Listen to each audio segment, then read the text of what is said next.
Some things must not be neglected, like caring for family and friends and neighbors, like relying on our God, and like honoring our veterans. I am Pastor Kyle from Saron Lutheran Church in Big Lake, and every year for a number of years we have had a veterans tribute here at Saron, held to honor, to give thanks for the veterans that we've known, veterans in this community and the surrounding area, and it has been such a blessing. But this year it looked like it wasn't going to happen, and we couldn't let that happen. So this is our tribute. Some people would say it's virtual, but for us it is very real. I want to thank the Big Lake High School Chamber Singers, Beyond the Yellow Ribbon, American Legion Color Guard, and people we've talked to throughout the community, including the American Legion Auxiliary. I thank Doug Schultz for his interview during this. And thank you for watching. You're a part of this. And this is our tribute.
Well, Doug, thank you so much for being willing to do this, being willing to share some of your experiences and to talk about things that have helped. And of course, thank you for your service over these years. Yep, we have so much to be grateful for, and you're part of that. So yeah. Would you, you served, which branch did you serve in? Army National Guard. Yeah. Yep. I got 17 years in the Army National Guard. Wow. Wow. Yep. Yeah, and that's a crazy thing too. I've always heard National Guard people called weekend warriors or whatever, and they've been called upon, I think, just about more than anybody, it seems like. Yep. Especially in Minnesota. Especially in Minnesota, yes. It's amazing. So, Army National Guard, and you have been deployed? Been deployed twice, once to Kuwait and once to Iraq. Okay, yeah. Very good. And just got back from Iraq, so. Yeah. When did you come back? We got back October 22nd, I think, is when we got back up into Minnesota here. Okay. Yeah. So very recent. Very recent. Yeah. Yep. When did you leave on that deployment? We left October 10th, the year before, so it was just over a year. Yeah. So the world hasn't changed at all since you. Oh no! Yeah. Wow. Yeah. It's a lot different. Yes. Trying to slide into back into regular, whatever that means, regular life is difficult a lot of times anyway, and then into this. Yeah. Yep, we had, I mean, we could, we knew some of what was going on over here, but, really feel it, the masks and stuff like that, social distancing, we had to do some of that in certain areas, but here it's everywhere, and it's, the concern is much more real here, it seems like, because we're pretty locked down over there, so we didn't have a lot of cases Yeah. of it, but here it's, seems a lot more real here. Hmm. So We're willing it won't be long, but right. yeah, good to be Yeah. taking care of each other. Mm-hmm.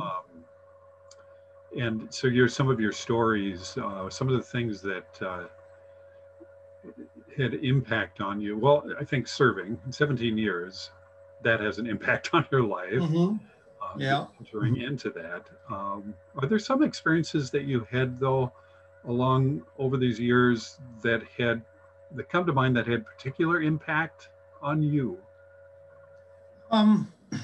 Nothing that I can really think of as far as why I wanted to get in or anything like that. It was a lot of my family is in the guards and stuff. A lot of my family did serve at other times and stuff too. It just seemed like something right to do, And I'm back when I first got in, I thought, well, I think every American should go through at least basic training and learn some of the disciplines and things like that I took away from it. It has shaped me quite a bit. The way I raised my family, the way I act. I'm not. I guess I'm not a out there hardcore flying the flag all over patriot, but I think that it really helped my values and stuff like that and helped shape who I am. So nothing specific, it just felt like the right thing to do. Got out for 14 years. I was in for my original 6 years and I got out for 14 years. And then I decided to get back in after 9/11 and stuff just to see if there was anything I could do, and then it was, it wasn't until 2015 that I got deployed. So, nothing happened right away, but. And then it really happened. Yep. Yeah. And then it really happened. Yep. There was a lot of action. Yep. Yeah. I think that sometimes it's easy to fly the flag. Mm-hmm. And I'm all for it. All for it. Right. Not just because I'm being recorded. But I would say that is the core of patriotism in you. So yes. Yeah, it's the symbol of it and everything. Yep. Yeah. Anybody can say they're a patriot. You see it in people's actions by how they serve the nation and serve each other. Right. Yeah. So if you, some of your experiences, some of the things that you saw as you're deployed, any of those things meaningful for you? Some of those experiences. My deployment to Iraq was this deployment here, and with a lot of the stuff that was going on over there, didn't really have much time to think about some of the stuff that was going on over here.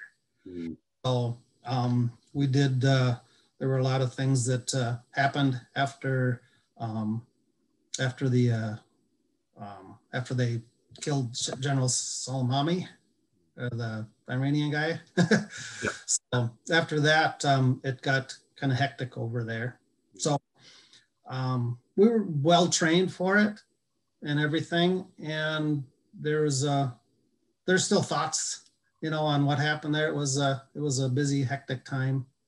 Everything's fine, but it does make you realize, I don't know what you want to call it, your mortality or whatever, but we lost 3 soldiers. So it was eye-opening. It does make you think a little bit harder about family and God and everybody, and everything. So it's not, I wouldn't call it scary, but it makes you think about things, Puts things in perspective. There you go. Puts things in perspective. What's important? Yeah. Yep. You don't come back and worry about little things that really are not that important. You don't get worked up about things so much anymore. And yep. Mm-hmm. So. Yeah. kind of put me more at ease about things, actually. Interesting. Yeah. Yeah. Yeah. So, yeah, that's very interesting to know that you really are more in harm's way in those Mm-hmm. situations. You don't know. I mean, you lost three while you were out there. Yes. To know that it could be you. Right. And if you have had a lot of training, even if there are a lot of people, covering each other's backs, Mm-hmm. there is still that possibility. Right. Um, Yep. And you take you take a lot of things for granted, and you realize how much you're taking for granted when that kind of thing happens. But like I said, yeah, it kind of put me more at ease about things back here, as far as I'm not maybe as uptight as I used to be about some things. Like I said, some things just don't matter. It's all good. It's gonna be fine, mm-hmm. So, but and it's also nice to know that over there, everybody does have your back. You can really count on people and stuff, and things kick in that you don't think that you're going to ever really need, and they're not on the top of your head, but when they need to be, they pop right up there and stuff. So it's nice. Awesome. Yeah. What held you together? I mean, not held you together that you were falling apart, but what are the things that really supported you or kept you going while you were deployed?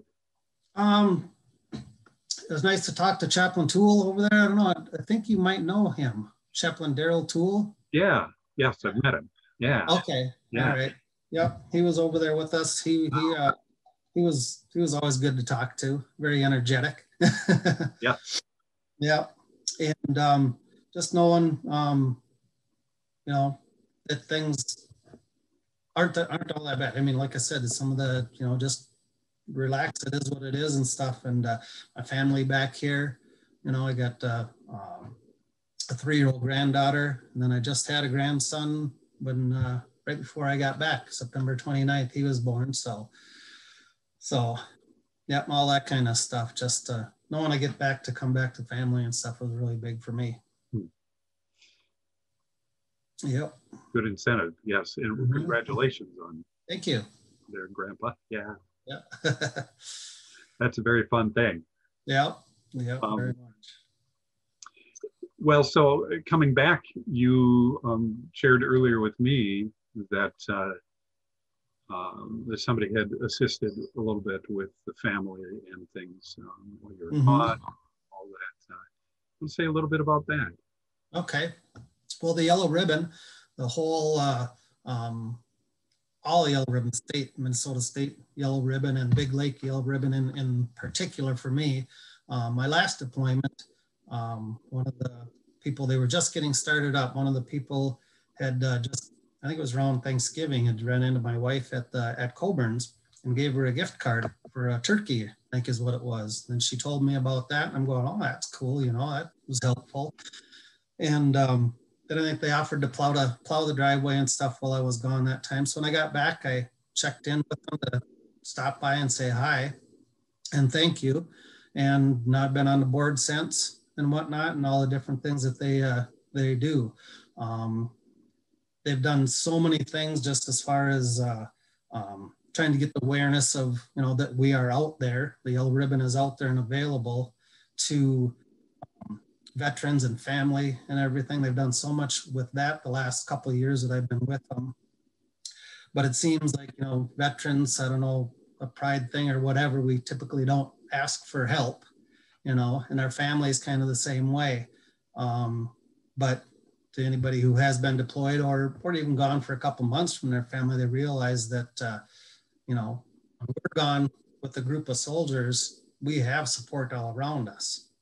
Back here, like, for example, me, my wife, my sons live up in St. Cloud area in Monticello, so they can get over here to help at some point. But Yellow Ribbon kind of acts as a support, or is available for the support for that family back here that doesn't have people around them and telling them what to do every single day, So they, especially with this COVID, I think it brings up the, what's the word I'm looking for when you're the solitude, or when you're isolation. Isolation. Yep, isolated, because you guys were shut down for a while where you just had to stay at home, the stay-at-home order or whatever. So that's the time when everyone was calling, saying, "Hey, how's everything going?" Things like that, you know. So for me, they're more of a group of friends. So, but the resources that they have for the community, soldiers and their families, it's just the different things that we've done, going rake a fellow veteran's yard when she couldn't get around on her leg. Then she can come back later, and she came back and helped us do some things in some of our meetings. You know, that's how she paid it back. And that's what can be done.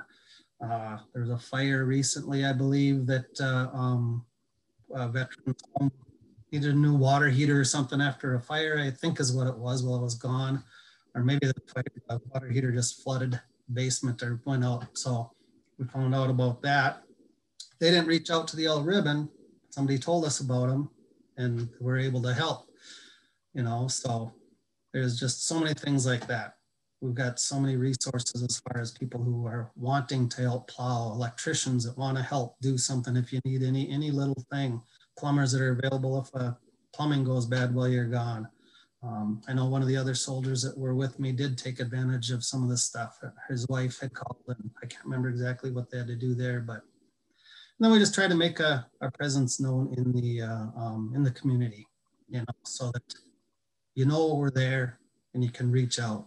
Because we don't reach out to you because we can't get your information, you know. So we need you and your family to reach out to us, and remember that it's not you as the veteran who have the people around you already, it's your family that needs the support. So I just want so many people to know about the Yellow Ribbon and what they can do. Yeah, sounds fantastic. Well,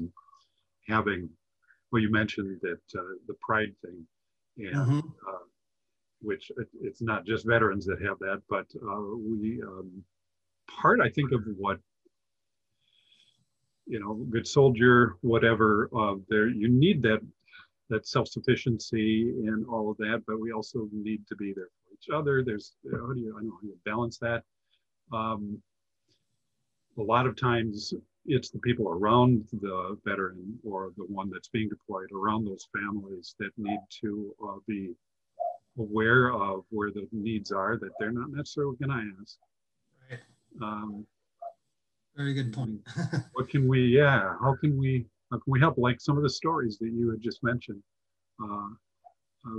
other people stepping in and saying, I know somebody that could use this. That's fantastic. Yeah. We've got a lot of resources. I mean, everybody's, you know, with all the people that are involved and all the people that they know, it's just, you know, pyramid or whatever. Just, you know, we know a lot of different people. So yes. And Big Lake community is awesome for it. You know, very helpful. Very helpful. Some good folks. Yeah. Yep. Well, if anybody knows somebody, they should reach out to the Beyond the Yellow Ribbon, right? There you go. Yeah, exactly. Need any help, or if you can provide any help, you know, we like to get a little bit of a list going, you know, for people who can plow and stuff, and so we have some quick references for people to call who are willing to help or anything like that, or offer any services. Get a hold of the Yellow Ribbon and we'll get you on a list. Awesome. You know, I had somebody reach out to the church saying that they've got that they make toddler beds, handmade, you know, good quality and all that. And I'm not thinking of anybody off the top of my head that I know that needs it, but man, I should be pointing them to Beyond the Yellow Ribbon and just other organizations as well. And Big Lake has a phenomenal American Legion and the Auxiliary and other places, other organizations, other people that are helping. It's a good community. Yes, it is a good community. Yeah, we work with the Legion and the Auxiliary and stuff, and yeah, it's fun to get out there too when the weather's nice. Yes. Oh, come on. if it's not 3 feet of snow or 30 below, then it's still nice. Yeah, there you go. Yeah. There you go. Doug, bless you and your family. Thank you for taking the time for this. And again, on behalf of a lot of people, thank you for your service. All right, thank you. It's a pleasure. My honor.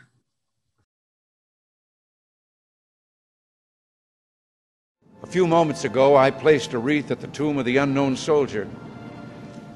And as I stepped back and stood during the moment of silence that followed, I said a small prayer. And it occurred to me that each of my predecessors has had a similar moment, and I wondered if our prayers weren't very much the same, if not identical. We celebrate Veterans Day on the anniversary of the armistice that ended World War I, the armistice that began on the 11th hour of the 11th day of the 11th month. And I wonder, in fact, if all Americans' prayers aren't the same as those I mentioned a moment ago. For all we can ever do for our heroes is remember them and remember what they did, and memories are transmitted through words. We see these soldiers in our mind as old and wise. We see them as something like the founding fathers, grave and gray-haired. But most of them were boys when they died, and they gave up 2 lives, the one they were living and the one they would have lived. When they died, they gave up their chance to be husbands and fathers and grandfathers. They gave up their chance to be revered old men. They gave up everything for our country, for us. And all we can do is remember. There's always someone who is remembering for us. No matter what time of year it is or what time of day, there are always people who come to this cemetery, leave a flag or a flower or a little rock on a headstone, and they stop and bow their heads and communicate what they wished to communicate. I think sometimes of General Matthew Ridgway, who the night before D-Day tossed sleepless on his cot and talked to the Lord and listened for the promise that God made to Joshua, "I will not fail thee nor forsake thee." We're surrounded today by the dead of our wars. We owe them a debt we can never repay. All we can do is remember them and what they did and why they had to be brave for us. All we can do is try to see that other young men never have to join them. Today, as never before, we must pledge to remember the things that will continue the peace. Today, as never before, we must pray for God's help in broadening and deepening the peace we enjoy.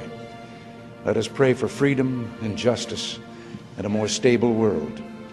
And let us make a compact today with the dead, a promise in the words for which General Ridgway listened: "I will not fail thee nor forsake thee."